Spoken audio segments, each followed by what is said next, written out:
Hey everybody, I'm here with the guys from Panic at the Disco. Got Ryan, John, Spencer, and Brendan. How you guys doing? Good. Very good. All right. Well, you guys have had an incredible rise over the past year, in a large part due to the internet. How did it all get started for you?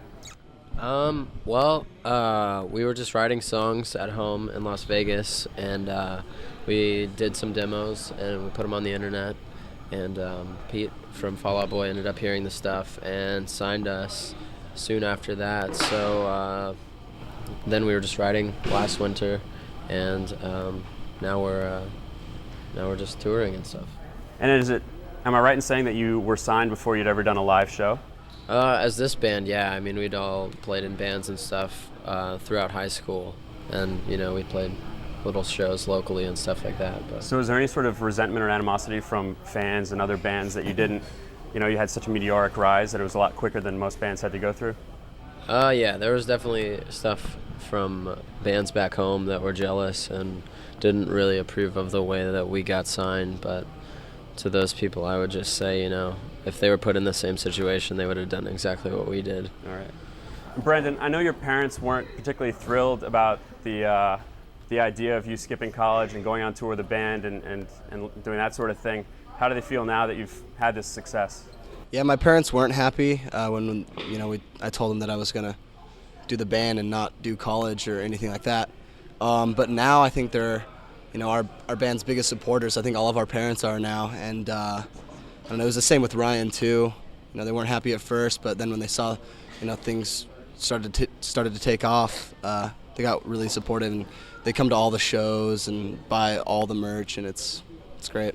Nice. And this is probably the only CD I've ever seen that has an intermission in the middle. And there are no vocals. And is there a difference between the two halves? Why did you feel compelled to throw an intermission in the middle? Yeah, we about halfway through the writing process of the CD, when we had maybe 5 or 6 songs, we got the idea to kind of, rather than try to, we started writing songs that were very different than what we knew people were going to expect. Like, we have a song that's kind of like, it sounds like a jazz song, and a song that sounds like a Latin song, and rather than try to make those more like the first songs we had written, we decided to kind of do the opposite and make every song as far out there as possible in the direction that it was going. So rather than try to mix the songs together and have a CD that didn't really flow that well, we decided to just make the first half kind of, it was almost, the first 5 or 6 songs that we wrote, and then the second half, the last song on the CD is the last song we wrote as the band. So I don't know, it was just an idea and a concept that we had, and we just decided to go with it. So. Nice. And I've been listening to the CD on my iPod, and almost half the titles don't even fit on the screen. They just loop around. What's the deal with the long song titles? I guess a lot of the song titles are like quotes from movies or books, so those are just as long as the author of that book decided, happened to be as long as it was. And it's just another place where you can be creative and choose more than just the one word out of the chorus of the song, and so it's not really like a huge deal. It's just something that we thought was a little more interesting than just having a 1 or 2 word title. Brendan, let me ask you a question. The music industry as a whole, do you feel like it's on a rise or in decline?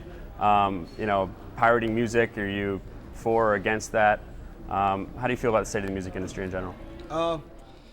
I don't know. I guess in terms of like pirating and everything like that, I have a few programs on my computer where, I download a song from a band, and if it so happens that I like that song or a few songs that I've heard, then I will go out and buy the album to support it.